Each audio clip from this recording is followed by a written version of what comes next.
yazi bazalwane ufakaza kimi ngaphakathi angitshela indlela yokuphila eyahlukile. Alibonge ivangeli. Fakaza ngawo, yofakaza ngawo umoya oyingcwele kaNkulunkulu. Wenza ukuba ithi noma inhliziyo isifuna ukubheka noma ikuphi akutshela ukuthi akuyona indlela yakho le. Buya wena lapha. Noma usukhulumile athi awukhulumanga kahle, hamba uyolungisa. Isekhona abazalwane, futhi bazalwane uyalikhomba ifa lethu. Awunisekhona abazalwane, hey samba elikhomba ifa lethu. Noma kunjena athi hayi isekhona ngesabi nginawo. Yebo sahamba sonke akabonakala siyoba yikho, kodwa mhle bonakala. Oh haleluya. Sofana nawe. Haleluya.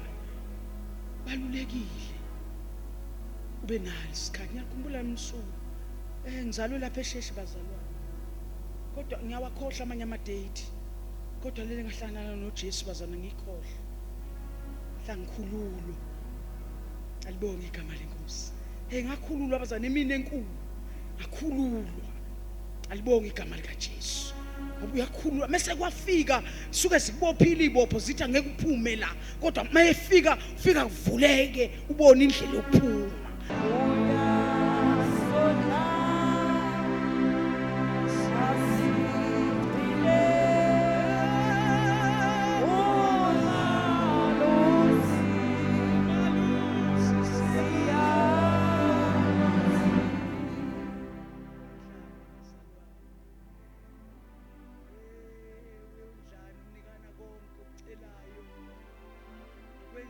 Ucela isinkwa kunikitshe, ucela ufisha kunike inyoka bazalwane, kodwa umucela kuye cela ngokukholwa, ngoba nakho bazana kudinga ukholwe bazalwane ukuthi izinto oyicelayo uzozenza.